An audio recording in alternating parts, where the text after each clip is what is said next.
रामायण भाग 3 विष्णु का मानव अवतार।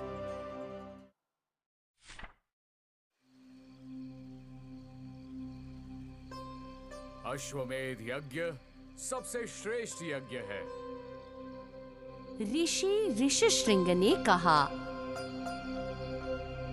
अगर कोई राजा बिना किसी बाधा के इस यज्ञ को करने में सफल होता है तो उसे कभी किसी कठिनाई का सामना नहीं करना पड़ेगा। यज्ञ की तैयारी करने की आज्ञा दे।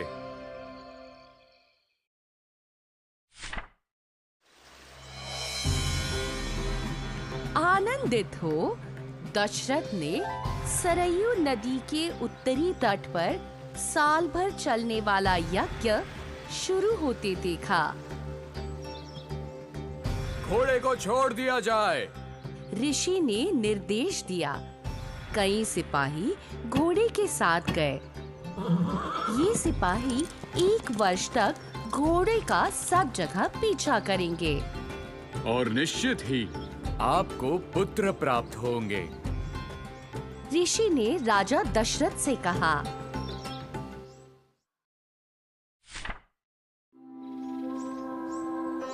ऊपर स्वर्ग में रहने वाले सभी देवता अश्वमेध यज्ञ को देखने के लिए एकत्रित हुए।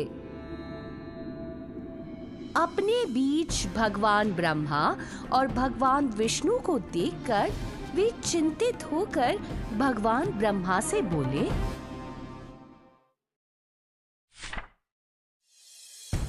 जब से आपने रावण को वरदान दिए हैं तब से वो राक्षस राजा हमें हर तरीके से परेशान कर रहा है। हवा उसके करीब आने से डरती है। समुद्र उसे परेशान करने से डरता है। सूरज भी उससे डरता है। प्रभु मदद करिए। कृपया इस समस्या का समाधान करने में हमारी मदद करिए।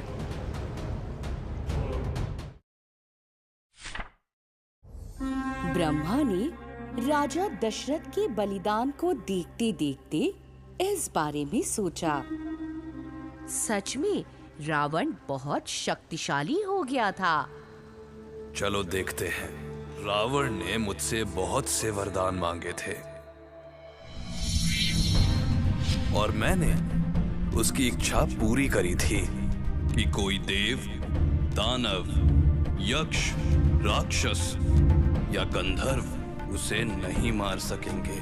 लेकिन वो इतना घमंडी था कि उसने मनुष्यों से बचाव के लिए कोई आशीर्वाद ही नहीं मांगा, क्योंकि उसे विश्वास था कि कोई भी मनुष्य उसे हरा नहीं सकता। हमें इस बात का लाभ उठाना चाहिए।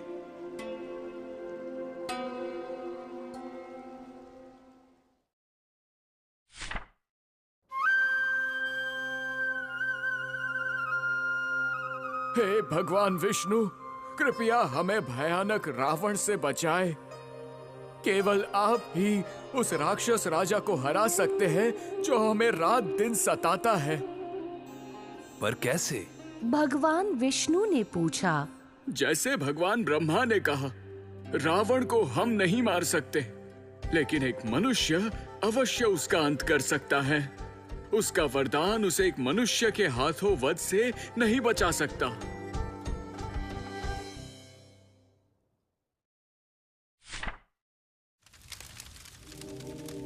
यज्ञ की ओर इशारा करते हुए उन्होंने कहा, क्यों ना आप दशरथ के पुत्र के रूप में जन्म ले, फिर आप मानव रूप में रावण का अंत कर सकते हैं।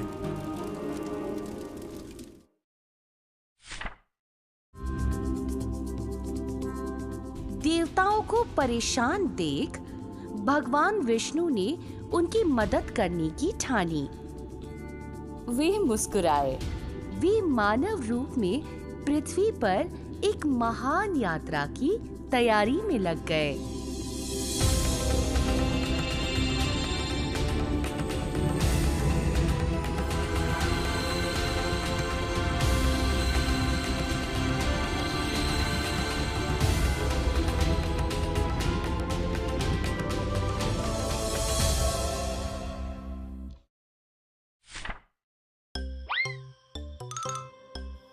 रावण घमंडी था और मनुष्यों से सुरक्षा नहीं चाहता था। लेकिन क्या आप अन्य सभी प्राणियों को जानते हैं जिनसे सुरक्षा के लिए रावण ने भगवान ब्रह्मा से प्रार्थना की थी? गंधर्व दिव्य प्राणी थे जो संगीतकार और गायक थे। यक्ष प्राकृतिक आत्माएं थीं जिन्हें अर्ध दिव्य प्राणी माना जाता था। दानव पौराणिक प्राणी थे जिन्हें दुष्ट स्वभाव का माना जाता था। राक्षस आदमखोर हुआ करते थे। स्वर्ग में रहने वाले दिव्य और अलौकिक लोग देवता माने जाते थे।